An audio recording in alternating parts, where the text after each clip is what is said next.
رہتا ہے نام علم سے زندہ ہمیشہ داغ، اولاد سے تو بس 2 پشت 4 پشت۔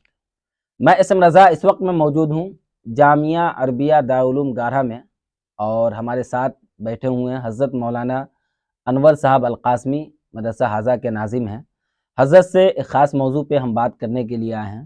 جیسا کہ آپ تمام لوگ جانتے ہیں کہ شعبان المعظم کا مبارک مہینہ چل رہا ہے، اور آنے والا جو مہینہ ہے وہ رمضان کا مہینہ ہے، اور اس مہینے میں بہت ساری واہیات کام ہمارے نوجوان کے ذریعہ اور بھی لوگوں کے ذریعہ کیا جاتا ہے۔ تو ہم آج حضرت سے بات کریں گے اور جاننے کی کوشش کریں گے کہ شعبان المعظم کی کیا اہمیت ہے، کیا فضیلت ہے۔ یہ تمام باتیں اردو نیز بہار میں آپ کا خیر مقدم ہے۔ جزاک اللہ خیر، بہت بہت شکریہ، آپ تشریف لائے، اللہ آپ کو جزائے خیر عطا فرمائے۔ حضرت ہم چاہیں گے جو ہمارے ناظرین ہیں شعبان المعظم کی کیا اہمیت ہے، کیا فضیلت ہے، اور خاص طور سے رمضان کی، یہ بتانے کی ضرورت ہے۔ جی، بسم اللہ الرحمن الرحیم، الحمدللہ کفا والسلام علی عبادہ الذین اصطفیٰ، اما بعد۔ بس اس تعلق سے 2-3 باتیں صرف ہیں، وہ آپ کے گوش گزار کر دینا چاہتے ہیں۔ ہم نے ایک مختصر سی حدیث پڑھی ہے، بس اسی کا خلاصہ۔ 15ویں شعبان کے تعلق سے ایک خاص بات ہے جس عرض کرنا ہے، لیکن اس سے پہلے ماہ شعبان کے تعلق، یہ خود ماہ شعبان یہ بڑی فضیلت اور بڑی برکت والا مہینہ ہے۔ اللہ کے نبی صلی اللہ تعالی وسلم کے بارے میں حدیث شریف میں وارد ہے کہ آپ صلی اللہ تعالی وسلم رجب اور شعبان سے روزوں کا اہتمام کرتے تھے اور رمضان کی تیاری کے لیے لگ جاتے تھے۔ اور حدیث شریف میں یہ بھی وارد ہے کہ رجب اور شعبان میں آپ صلی اللہ علیہ وسلم اتنی کثرت کے ساتھ روزے رکھتے تھے کہ اتنی کثرت کے ساتھ رمضان کے علاوہ کسی دوسرے مہینے میں روزہ نہیں رکھتے تھے۔ ایسی ہی حضرت عائشہ کا اور بعض دوسرے صحابہ کا بیان ہے کہ ان مہینوں میں یعنی رجب اور شعبان میں آپ صلی اللہ علیہ وسلم جب روزہ رکھنے لگتے تھے تو لگاتار روزہ رکھنے لگتے تھے، اور صحابہ فرماتے ہیں کہ ایسا لگتا تھا کہ جیسے وہ افطار کریں گے ہی نہیں، اور کبھی ایسا ہوتا تھا کہ جب روزہ چھوڑ دیتے تھے تو چھوڑ ہی رکھتے تھے، اب ایسا لگتا تھا کہ روزہ نہیں رکھیں گے۔ بہرحال رمضان کے علاوہ دوسرے مہینوں میں جتنی کثرت آپ صلی اللہ علیہ وسلم رجب اور شعبان کے مہینے میں کرتے تھے، اتنی کثرت دوسرے مہینوں میں نہیں ہوتی تھی۔ اور آپ صلی اللہ تعالی وسلم کا ارشاد بھی ہے کہ رمضان کی تیاری کرو، اس میں ایک خاص فضیلت بھی فرمائی۔ شعبان کو رمضان کے مہینے کی تمہید قرار دیا گیا۔ رمضان کا مہینہ چونکہ بہت بابرکت، بہت عظمت والا، تو اس لیے آپ صلی اللہ تعالی وسلم نے بہت اہتمام فرمایا کہ شعبان میں روزہ رکھ کر تیاری کی جائے تاکہ اس سے پہلے سے مشق ہو جائے اور کچھ گناہ ہوں وہ بھی دور ہو جائیں، تاکہ رمضان کا مہینہ پوری عبادت میں اور کمال عبادت کے ساتھ وہ پورا ہو۔ تو یہ فضائل شعبان کے وارد ہوئے حدیث شریف میں۔ 15ویں شعبان کے تعلق سے تقریباً بہت زیادہ افراد پایا جاتا ہے۔ اعتدال کی راہ یہ ہے کہ 15ویں شعبان کے تعلق سے حدیث شریف میں فضیلتیں وارد ہوئی ہیں۔ چنانچہ ایک حدیث میں اللہ کے نبی صلی اللہ علیہ وسلم کا ارشاد ہے کہ جب 15ویں شعبان کی رات آوے تو اس رات کو عبادت میں گزارو، قیام میں گزارو۔ قیام کا مطلب ہے تلاوت، نوافل، ذکر و اذکار، اسی طریقے سے صدقہ خیرات بھی اس میں، چونکہ بڑی عبادت کی رات ہے۔ اور جب دن آوے تو اس کو روزے میں گزارو، گویا کہ یہ رات اور دن یہ دونوں عبادت میں گزرے، کیونکہ اللہ کے نبی صلی اللہ علیہ وسلم کا ارشاد ہے کہ یہ کیوں؟ اس وجہ سے کہ اللہ کے نبی نے خود ہی فرمایا ہے کہ جب 15ویں شعبان کی رات آتی ہے تو اللہ تعالیٰ اپنے فرشتوں کے جلووں میں سمائے دنیا پر نزول فرماتے ہیں، اور پھر اس کے بعد فرشتوں سے اعلان کرتے ہیں کہ پورے سے زمین پر اعلان کر دو، حل من مسترزق فارزق اللہ، حل من مستغفر فاغفر اللہ، حل من مبتلا فعافی، اللہ قضا اللہ قضا حتیٰ یطلع الفجر۔ پوری رات اعلان ہوتا ہے مغرب کے بعد ہی سے کہ کوئی ضرورت مند ہے، کوئی پریشان حال ہے، کوئی گناہوں کی معافی چاہنے والا ہے تو آج آئے اور ہم اس کو معاف کرنے کے لیے تیار ہیں۔ اس طرح یہ عام معافی کا اعلان ہوتا ہے، اور یہ فضیلت مغرب کے بعد ہی سے شروع ہو جاتی ہے۔ دوسری راتوں کے بارے میں بھی ہے، اللہ تعالیٰ آدھی رات کو سمائے دنیا پر نزول فرماتے ہیں اور یہی اعلان ہوتا ہے۔ تو آدھی رات کے بعد ہر رات شب برات ہے، لیکن آدھی رات کے بعد اٹھنا سب کے لیے بہت مشکل ہے، اس وقت عبادت کرنا بہت دشوار ہے۔ یہ اللہ کا کرم ہے اور اللہ کے نبی صلی اللہ علیہ وسلم کا یہ احسان ہے اور اپنی امت کے ساتھ شفقت ہے کہ یہ 2 راتیں ایسی عظیم بنائی ہیں، ایک شب برات کی، ایک شب قدر کی، کہ مغرب کے بعد ہی سے یہ فضیلت حاصل ہو جاتی ہے۔ تو ان راتوں میں جاگنا ضروری ہے یا عبادت کرنا؟ جی، یہ بہت اہم بات آپ نے پوچھا، اللہ آپ کو جزائے خیر دے۔ ہمارے نوجوانوں نے کچھ اپنے من کے اعتبار سے، اپنے نفس کے اعتبار سے اس کا مطلب نکال لیا ہے۔ جاگنا تو نفس جاگنا یہ کوئی عبادت ہی نہیں، وہ تو سرے سے، بلکہ صرف جاگنا مقصد ہو تب تو وہ آنکھ کا بھی حق مارا جا رہا ہے، بدن کا بھی حق مارا جا رہا ہے۔ جاگنا مقصود نہیں، جاگنے سے مراد عبادت، کہ رات کا بڑا حصہ عبادت میں گزرے، تلاوت میں گزرے، نوافل میں گزرے، اور نوافل میں بھی کثرت ہو، قرآن کریم کی تلاوت کی کثرت ہو، ذکر اور اذکار ہوں۔ تو اس طریقے سے جب تک بدن ساتھ دے رہا ہے، عبادت، ریاضت، تلاوت میں اپنا وقت گزارے۔ لیکن دوسری خرافات، یہ تو مبارک رات ہے، اس میں دوسری خرافات میں وقت گزارا جائے تو یہ تو اس کے لیے مزید وبال جان ہو جائے گا۔ اس لیے اس میں اہتمام کرنا چاہیے کہ جتنی وسعت، جتنی ہمت ہے، تلاوت میں گزارے، نوافل میں گزارے، ذکر و اذکار میں گزارے۔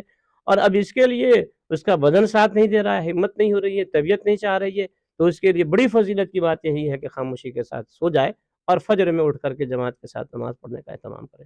تو جاگنا کوئی مقصد نہیں ہے، خاص عبادت طور مقصد سے ابھی جو دیکھنے کو ملتا ہے مولانا، خاص طور سے لاک ڈاؤن سے، جی جب سے لاک ڈاؤن لگا ہے تو وہ ہاف باؤنڈری بچے کھیلتے ہیں، نوجوان طبقہ، اور اس میں بڑے بھی ملوث ہوتے ہیں۔ تو رات رات بھر رمضان کے مہینے میں ٹورنامنٹ وغیرہ کرایا جاتا ہے، اور بھی طرح طرح کے آیوجن وغیرہ کرائے جاتے ہیں، اور اس میں گالی گلوچ اور بھی بہت طرح کی واہیات باتیں بھی کی جاتی ہیں۔ تو کیا پیغام دینا چاہیں گے ان نوجوانوں کو اور ایسے لوگوں کو؟ اللہ، آپ نے کچھ عجیب و غریب بات بتائی، ان چیزوں سے تو ہم واقف بھی نہیں۔ شعبان کی رات ہو اور رمضان المبارک کی رات ہو تو یہ راتیں اور ایام، بہرحال یہ سب عبادت کے دن اور عبادت کی راتیں ہیں۔ کوئی گناہ کا کام ہے، مثلا گالی گلوچ ہے یا آپس میں جھگڑے رگڑے ہیں، تو اس طرح کے کام تو عام دنوں میں بھی گناہ کے ہیں، اور کوئی آدمی عبادت کی رات کو گناہ میں بدل دے تو یہ تو کئی گنا گری ہوئی حرکت اور اپنے خدا کی نافرمانی کے انتہائی پست ترین طبقے میں اور درجے میں وہ چلا جاتا ہے۔ تو ایسی راتوں کو ان خرافات میں نہ گزارنا چاہیے، بلکہ کوشش یہ کرنا چاہیے کہ تلاوت میں گزاریں، نوافل میں گزاریں۔ اگر یہ نہیں کر سکتے ہیں تو خاموشی کے ساتھ سو جائیں، یہ نیت کر کے سو جائیں کہ میں اٹھوں گا تو تہجد کی نماز پڑھوں گا، میں فجر کی نماز جماعت کے ساتھ پڑھوں گا۔ اگر کوئی آدمی اس نیت کے ساتھ سوتا ہے تو اللہ تعالیٰ اس کی مدد بھی فرماتے ہیں جاگنے میں، اور پھر اس کو پوری رات کا ثواب ملتا ہے، اس لیے کہ وہ نیت کر کے سو جائے کہ میرے بدن میں سونے سے چستی پیدا ہوگی، پھرتی پیدا ہوگی، نشاط پیدا ہوگا، اس لیے میں سو رہا ہوں، تو وہ سونے میں بھی اس کو ثواب ملے گا۔ تو اسی لیے ہمارے جو نوجوان اس طرح کی حرکتوں میں رہتے ہیں، رمضان کے مہینوں میں ایسی مبارک راتوں کو دوسری کھیل کود میں، کرکٹ میں یا اور کسی کھیل میں گزارتے ہیں، تو یہ اپنا نقصان کرتے ہیں، بھی جوانی میں کی غفلت میں ڈوبے ہوئے ہیں۔ وہی آدمی جب بڑا ہوتا ہے، سمجھدار ہوتا ہے، تو پھر اس کو افسوس ہوتا ہے۔ جیسے ہمارے بچے ہوتے ہیں، اپنے بچپنے میں گھروندے بناتے ہیں مٹیوں کے، اور ان کی نظمیں بڑے قیمتی ہوتے ہیں، اگر اسے کوئی توڑ دے تو سارا آسمان سر پر اٹھا لیں گے، کھانا پینا ان کا بند ہو جائے گا۔ تو ایسی، لیکن جب ہوش سنبھالتے ہیں تو اس کے بعد سمجھ میں آتا ہے، خود اپنی حرکت پر ہنسی آتی ہے کہ ہم نے کیا غلطی کی، کیسی حماقتیں کی۔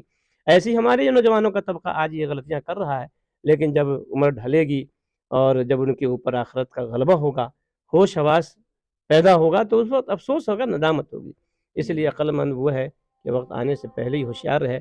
تو اس لیے ہمارے نوجوانوں کو ایسے خرافات سے بچنا چاہیے، اور ان سے بھی گزارش کرتے ہیں کہ اللہ کے واسطے ہرگز ہرگز ایسا کوئی کام نہ کریں رمضان کے مہینے کی راتوں میں، اور دن میں بھی، دوسری راتوں میں بھی، لیکن بالخصوص رمضان کی رات میں یا شب برأت کی رات میں اس طرح کے خرافات سے پرہیز کریں۔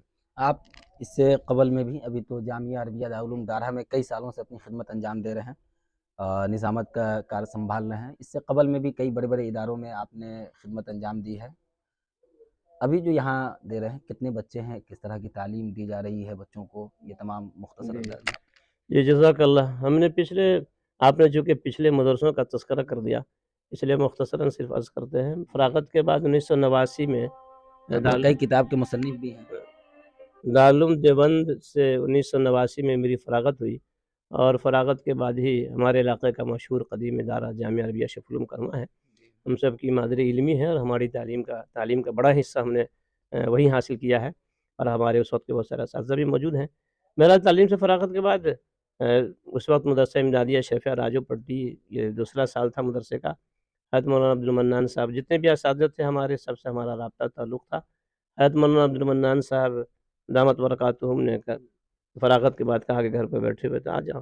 کچھ دن تک، 6 مہینے تک تقریباً میں یوں ہی حضرت کی صحبت میں رہا، اور بلا کسی معاوضے کے حضرت کو سپرد کیا، تو حضرت نے جو چاہا خدمت لیا تعلیم و تعلم کے تعلق سے، اور اس کے بعد حضرت نے پھر مجھے حضرت مولانا ابرار الحق صاحب رحمۃ اللہ علیہ کی خدمت میں بھیج دیا تصحیح قرآن کریم کے لیے۔ وہاں سے آپسی ہوئی تو حضرت نے مجھے پھر جماعت کے چلے میں بھیج دیا، اور مختلف جگہوں پر میں نے وقت لگایا تبلیغ جماعت سے، اور اس طریقے سے پھر واپسی پر انہیں باضابطہ مدرسے میں بحال کیا۔ تو 10 سال میں نے وہاں تعلیم دی۔ وہاں کے بعد پھر حضرت مولانا عبدالمنان صاحب جو کہ ہمارے استاد تھے، پھر بعد میں ان سے رشتہ داری بھی قائم ہو گئی۔ مدرسے میں 2 سال کام کرنے، خدمت کرنے کے بعد حضرت ہی کے گھر میں رشتہ داری بھی ہو گئی۔ تو اس کے بعد حضرت نے مجھے خیرالعلوم بریارپور موتیہاری بھیج دیا، وہاں ضرورت تھی۔ وہاں اتفاق سے پھر وہاں سے حضرت مفتی حبیب اللہ صاحب دامت برکاتہم، انہیں ضرورت پیش آ گئی تو انہوں نے پھر وہاں مجھے بلا لیا۔ پھر حضرت مولانا عبدالمنان صاحب کو میری ضرورت پیش آ گئی تو پھر مجھے نے بلا لیا۔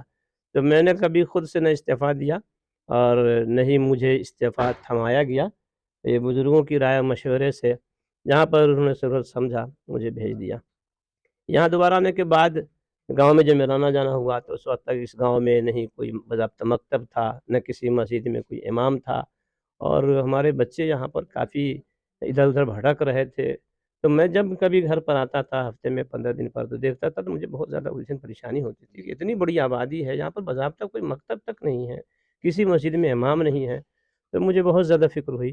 حضرت مولانا عبدالمنان صاحب کو بھی 1-2 مرتبہ یہاں بلایا، صورتحال بتایا، اور علاقے کے جتنے اکابر، حضرت مولانا اظہار الحق صاحب کنھواں، حضرت مولانا خالد سیف اللہ صاحب رحمانی، رمضان کے مہینے میں جب میں گیا امدادیہ شفیع کے تعلق سے، حضرت نے پوچھا گاؤں کا تو میں نے صورتحال بتایا۔ انہوں نے کہا کہ آپ کے باضابطہ ادارہ کی ضرورت ہے۔ حضرت مولانا قاسم صاحب مظفر پوری، حاجی رفیق صاحب امیر جماعت ضلع سیتامڑھی بہار، حضرت مولانا عزیر اختر صاحب بالاسات، ہمارے مولانا نسیم صاحب کنھواں، معجاز صاحب، اس طریقے سے ہمارے علاقائی بیرونی جو ہمارے اکابر مشائخ تھے، ان تمام حضرات نے یہ کہا کہ آپ کو وہاں پر کام کرنے کی ضرورت۔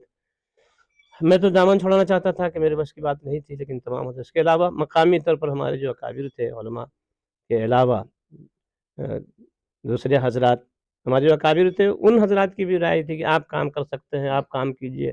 اس زمانے میں مکھیا شبیر صاحب تھے، مولانا حضرت مولانا عبدالمالک صاحب ابھی حیات سے ہیں، مولانا نبی اختر صاحب، مولانا منتخب الاسلام صاحب، اور جو غیر عالموں میں جو ذمہ داران حضرات تھے، ان سب حضرات نے باضابطہ جامع مسجد گاڑھا کی تعمیر ثانی کا اختتام ہوا، اس میں جلسہ رکھا تو باضابطہ ان حضرات نے مجھے اس کا ذمہ دار منتخب کر کے میرے ذمے یہ کام سپرد کیا۔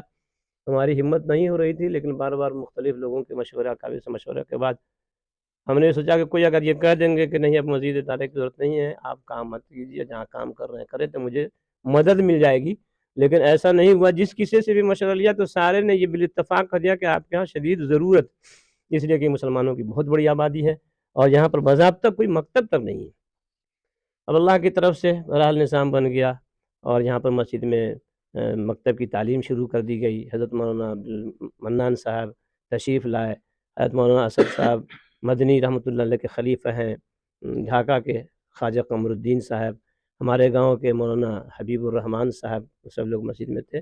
ان حضرات کی موجودگی میں گاؤں کے لوگوں کے مشورے سے مسجد ہی میں مکتب کا قیام ہوا اور دعا کے ذریعے اس کا آغاز ہوا، اور الحمدللہ لوگوں کی بڑی پذیرائی ہوئی، سارے لوگوں نے سراہنا کی، سارے لوگوں نے ساتھ دیا، سارے لوگوں کا تعاون ہوا۔ اور اتفاق کی بات یہ ہے کہ مسجد کے اندر بنیاد جب پڑی ہے امیر شریعت رابع کے ہاتھ سے، مولانا مفتی نظام الدین صاحب کے ہاتھ سے، اس میں بھی سارے اکابرین موجود تھے۔ لیکن اتفاق کی بات ہے کہ جب اس میں بنیاد ہم نے مدرسے کی ڈالنے کے لیے سارے لوگوں کے مشورے سے بات طے پائی تھی، اور انہی حضرات نے حضرت امیر شریعت کے ہاتھ سے بنیاد ڈالی تھی، لیکن جب کام شروع کرنے کا وقت آیا تو کچھ لوگوں کی طرف سے اختلاف ہوا کہ بھائی مسجد کی زمین ہے، اس میں مدرسہ نہیں بننا چاہیے۔ اللہ تعالیٰ نے تھوڑی دن ابھی تو بس اسی بات کو عرض کر رہا ہوں، اس کے بعد ہی جیسے ایک صاحب ہیں ان کے دل میں اللہ نے بات ڈال دی، اور مسجد سے باہر تھوڑا سا فاصلے پر ایک زمین انہوں نے اپنی طرف سے پیشکش کر دی کہ زمین کی ضرورت ہے، ہماری زمین ہے، الحمدللہ زمین مدرسہ کے نام سے رجسٹری ہے، اور اب یہاں پر کام کا آغاز ہو گیا۔ اللہ کا فضل یہ ہے کہ شروع سے پہلے سال ہی سے یہاں پر دارالاقامہ بھی قائم ہوا، اور سال بہ سال اس میں ترقی ہوتی گئی۔ اس سال الحمدللہ 67 بچے مدرسہ کے دارالاقامہ میں داخل ہوئے، اور اس کے علاوہ باقی مقامی بچوں کی آمد و رفت رہی، اور تقریباً 150 بچے یہاں پر تعلیم پا رہے ہیں۔ یہ لاک ڈاؤن کے بعد سے یہ بات پیش آئی، باقی اس سے پہلے گاؤں کے بچوں کی بڑی تعداد یہاں تھی، اس لیے کہ گاؤں میں کوئی مکتب نہیں تھا۔ لاک ڈاؤن نے ہم نے بھی محنت کیا، اور جو حفاظ کرام تھے ان کو ہم نے ترغیب دی کہ اپنے محلے میں بچوں کو پڑھا دیں۔ الحمدللہ سے لاک ڈاؤن کے درمیان جو تعلیم کا نظام بنا تو ماشاءاللہ لاک ڈاؤن ختم ہونے کے بعد کچھ مکاتب بڑے مضبوط مستحکم ہو گئے، اور الحمدللہ 4-5 جگہوں پر بہت اچھا کام ہو رہا ہے، بڑی محنت سے کام ہو رہا ہے۔ ہم یہ سمجھتے ہیں کہ وہ سارے کام ہمارے ہیں، اور مجھے دیکھ کر اس بات سے خوشی ہوتی ہے کہ ہم جس مشن کو لے کر چلے تھے الحمدللہ وہ کامیاب رہا۔ کہتے ہیں کہ ہم اکیلے ہی چلے تھے جانب منزل، مگر لوگ ساتھ آتے گئے، کارواں بنتا گیا۔ الحمدللہ یہاں پر ہر مسجد میں تقریباً امام بھی ہیں، اور مختلف محلوں میں مکتب بھی قائم ہو رہا ہے۔ یہاں پر جو تعلیم ہو رہی ہے دینیات کی، ناظر قرآن کریم، حفظ قرآن کریم، درجہ فارسی، اعدادیہ، عربی اول تک کی تعلیم کا نظام یہاں پر ہے، اور الحمدللہ یہاں پر یہ کام جاری و ساری ہے، بزرگوں کی دعائیں ہیں اور سب لوگوں کی محبتیں ہیں، بس یہ اللہ کا شکر ہے کہ کام انجام۔ آخر میں حضرت جو علاقائی لوگ ہیں، گاؤں کے لوگ ہیں، یا جو بھی قوم و ملت کے لوگ ہیں، کیا تعاون کی درخواست کرنا چاہیں گے، کیا میسج دینا چاہیں گے؟ جی، یہ ایک اہم ضرورت ہے، اور اللہ کا فضل یہ ہے کہ الحمدللہ مقامی طور پر لوگوں کا بڑا تعاون ہے، اور سارے لوگوں کی محبت بھی ہے۔ بڑی خوشی کی بات یہ ہے کہ ہماری آبادی اور آس پاس کی قریب کی آبادی کے تمام حضرات جو بھی مسلمان ہیں الحمدللہ اس بندے حقیر سے محبت بھی کرتے ہیں، اور مدرسہ کا تعاون بھی کرتے ہیں۔ یہ اللہ کا فضل ہے۔ ابھی البتہ جتنے اکابر ہمارے ہاں تشریف لائے الحمدللہ، یہ چند سال کی مدت میں بڑے بڑے اکابر، بڑے بڑے علماء، مشائخ از خود تشریف لے آئے، یہ اللہ کا فضل ہے۔ ہمارے علاقے کے حضرت مولانا مفتی ثناء اللہ صاحب پٹنہ، حضرت مولانا عبد المنان صاحب، حضرت مولانا اظہار الحق صاحب، حضرت مولانا اشتیاق صاحب العظمی، حضرت مولانا احسان الحق صاحب بسول، حضرت مولانا ظہیر صاحب پریہار پرسا، بالا صاحب کا ایک گروپ، حضرت مولانا حسین احمد صاحب، حضرت مولانا قاضی عمران صاحب، حضرت مولانا حمید اللہ صاحب، یعنی ہم کس کی کا نام بنایا، حضرت مولانا اعجاز الحق صاحب، پورے علاقے کے جتنے بھی اکابر علماء مشائخ ہیں ہماری محبت میں جیسے موقع ملا وہ تشریف لے آئے، میری بھی بلا کسی دعوت کے، یہ اللہ کا فضل ہے۔ ایسی دور دراز کے بھی علماء تشریف لائے، حضرت مولانا سید ذاکر ابو القاسم صاحب، حضرت مولانا ابرار الحق صاحب رحمۃ اللہ علیہ کے خلیفہ ہیں، وہ بھی تشریف لائے از خود، بلکہ جس وقت مدرسے کی تعمیر مکمل ہوئی، مدرسہ کا آغاز نہیں ہوا تھا، لیکن سیتامڑھی ضلع میں تشریف لائے تھے، ان سے ایک صاحب نے تذکرہ کر دیا کہ گاڑھا میں ایک مدرسے کا قیام ہوا ہے اور تعمیری کام مکمل ہوا ہے، تو حضرت نے از خود کہا کہ ان کو بتا دو میں وہاں آؤں گا۔ مجھے خبر ملی تو میں نے معذرت کی کہ حضرت ہمارے پاس ابھی کوئی انتظام نہیں ہے، صرف تعمیری کام مکمل ہوا ہے، ابھی ہمیں بہت سے انتظامات کرنے ہیں، مدرسہ تک کے لیے زیادہ راستہ نہیں ہے۔ تو حضرت نے فرمایا کہ آپ مدرسہ جاتے ہیں، آپ کے جانے کے لیے مدرسہ میں راستہ ہے؟ ہم نے کہا جی حضرت میں تو پیدل جاتا ہوں۔ کہا کہ میں بھی پیدل چلا جاؤں گا۔ ہم نے کہا کہ وہاں پر حضرت میں شرمندہ تھا، نادم تھا کہ میں اتنی بڑی شخصیت کو میں کیسے بلا انسان کو بولا، لیکن حضرت نے خود کر کے کہ آپ کہاں پہ بیٹھتے ہیں، آپ چٹائے پہ بیٹھتے ہیں، وہاں پہ میں زمین پہ بیٹھ جاؤں گا۔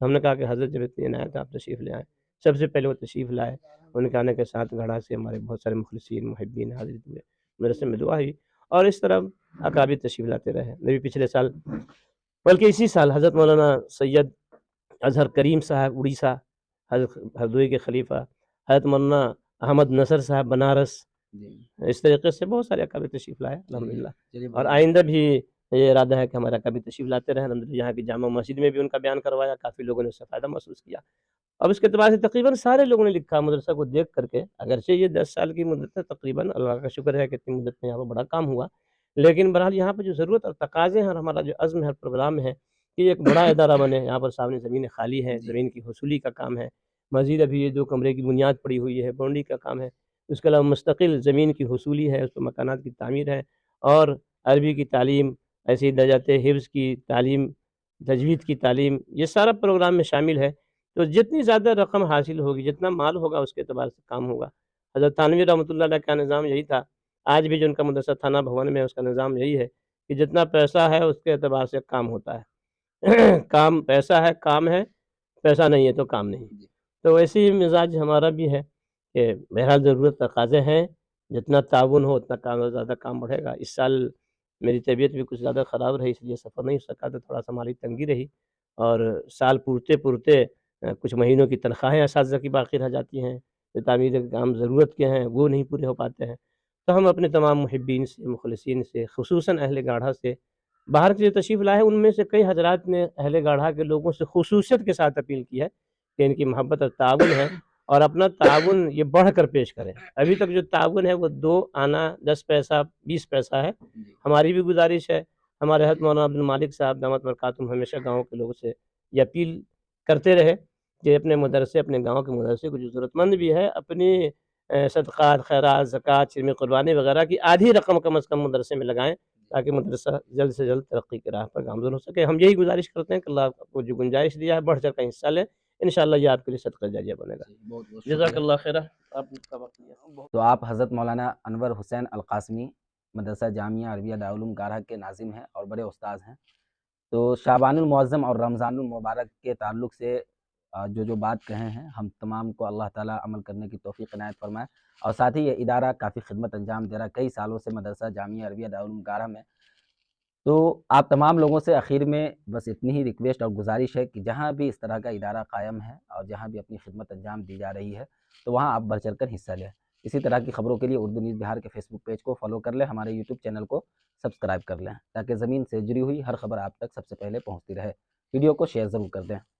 پوپری کا گورو محبوب مارکیٹ, محبوب مارکیٹ, محبوب مارکیٹ. جی ہاں دوستو, آپ کے شہر پوپری میں رجسٹری آفس گاڑھا روڈ کے بالکل سامنے محبوب مارکیٹ, جہاں آپ کی ضرورت کا زیادہ تر سامان ایک ہی چھت کے نیچے اپلبدھ ہیں, جیسے کہ ہارڈ ویئر اینڈ وال پینٹنگ کا سامان, فریم, گلدستہ, الیکٹرانکس, ہیلتھ کلینک, 24 گھنٹے ایمرجنسی سیوا, لال پیت کلیکشن سینٹر, ایس بی آئی گاہک سیوا کیندر, موبائل ایکسیسریز سمیت سبھی طرح کی دکانیں ایک ہی مارکیٹ میں. تو دیر کس بات کی, جلدی آئیں اور اپنی ضرورت کا سامان لے جائیں محبوب مارکیٹ سے. رجسٹری آفس گاڑھا روڈ کے بالکل سامنے.